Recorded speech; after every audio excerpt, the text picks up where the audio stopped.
Wasaniha, yang kedua dari rukun salat, takbiru taharrum lil khabaril muttafaq alaih idza qumta ila shalah fakabbir. Rukun yang kedua dalam salat itu adalah takbiratul ihram, membaca takbiratul ihram. Jadi takbiratul ihram ini juga rukun yang berkaitan dengan bacaan, tapi dibarengi dengan gerakan.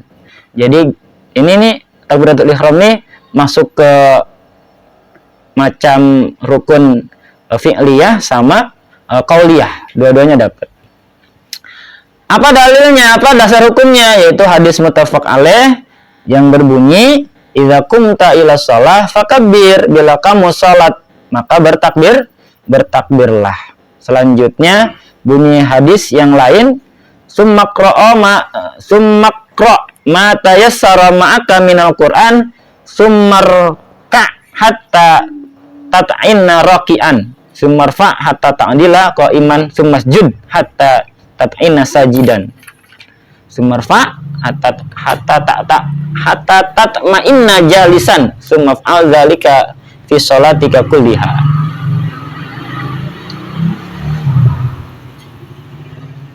Nah, kita kan tahu hadis tentang sholat itu biasanya itu dong kan, shollu kama ra'aitumuni usolli. Ternyata ini ada yang rinci lagi nih, yang diriwayatkan sama Imam Bukhari dan Imam Muslim, Al-Bukhari dan Imam Muslim. Lalu bacalah ayat Al-Quran yang mudah bagimu, kemudian rukulah dengan tumanina, mengangkat kedua tangan sambil berdiri tegak, sujudlah sambil tumanina, angkat kepalamu sambil tumanina, lalu duduk, kerjakan yang demikian itu di dalam semua sholatmu. Hadis yang populer ada lagi tadi, shollu kama ra'aitumuni usolli, salatlah kamu sebagaimana halnya sholatku, kata Rasulullah. Ada lagi hadis yang lain, la sholata liman lam yaqra bi ummil Qur'an, tidak sah salat seseorang yang tidak membaca ummil Qur'an, yaitu surat Al-Fatihah. Lalu kenapa dinamai takbiratul ihram? Nah, ini mungkin ada sebagian yang belum tahu.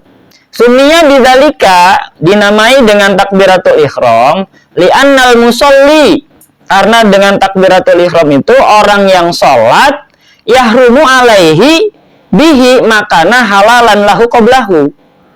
Jadi takbiratul ihram, takbir yang mengharamkan.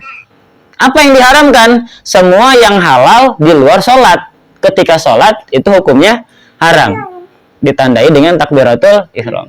Contoh, pada saat sholat, di luar sholat kita boleh nggak bicara? Boleh. Dalam sholat nggak boleh selain bacaan sholat. Jadi yang di luar sholat itu boleh, ketika sholat hukumnya jadi haram. Gitu ya. Apalagi banyaklah kegiatan-kegiatan yang di luar sholat tadinya diperbolehkan, tapi ketika sholat itu haram hukumnya kita lakukan, karena kalau dilakukan sholatnya batal. Gitu ya. Makanya namanya takbiratul ihram. Seperti itu logikanya. Nah, waju'ila fatihatas shalah liyastahdirul musolli makna hudala ala udmati man tahayyana li khidmatihi hatta tatimma lahul haibah wal khusyu'. Takbiratul ihram itu dijadikan permulaan salat agar orang yang salat itu selalu mengingat artinya, yang menunjukkan keagungan Allah, siap untuk menaati Allah, sehingga sempurnalah rasa takut yang dan khusyuk kita.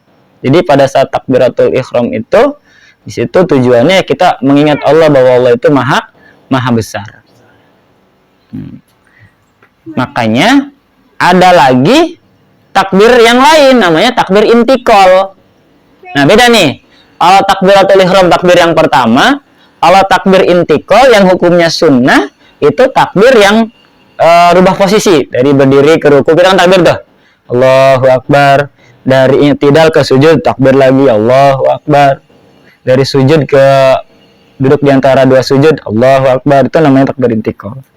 Dan tujuannya balik lagi untuk mengingat bahwa Allah itu maha besar dan kita sebaliknya, kita maha kecil, kita sangat kecil di hadapan Allah. Makanya dilakukan secara berulang-ulang. Itu. Nah, dalam mazhab Syafi'i an-niyah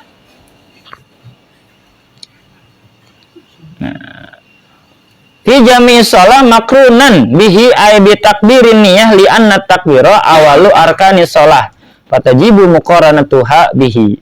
Niat disertakan dengan takbir sebab takbir itu merupakan permulaan rukun salat, maka wajib menyertakan niat dengan takbir. Ini pendapat mazhab Syafi'i bahwa niat itu adanya berbarengan dengan takbir. Jadi mulutnya Allahu Akbar, hatinya usolli fardal maghribi salah sarokaatin mustaqbil kiblati adaan makmuman lillahi ta'ala.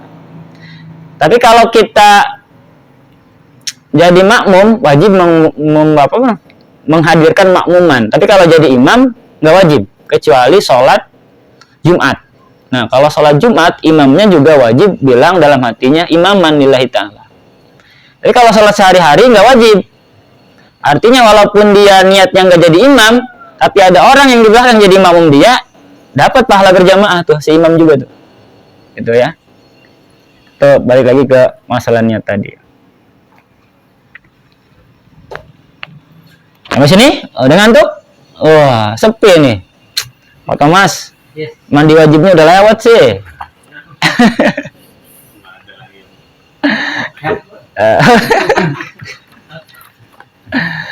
Ya. Dan gimana? Lanjut? Cukup? Cukup. Kita mah terserah jamaah aja, ya. Cukup. Daripada disuapin nggak kemakan kan? Lagi cukupin. Ini efek somai kayaknya ini. Alhamdulillah. Oke, kalau seperti itu kita cukupkan saja. Balla Buddha wallahu a'lam bishawab. Terima kasih, mohon maaf atas segala kekurangan. Assalamualaikum warahmatullahi wabarakatuh. Waalaikumsalam warahmatullahi wabarakatuh.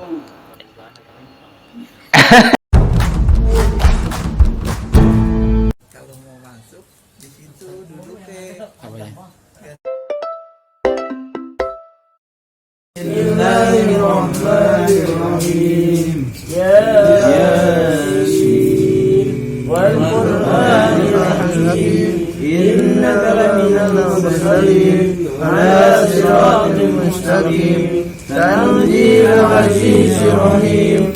Tunzira qauman ma unzira Allahum ghafirun.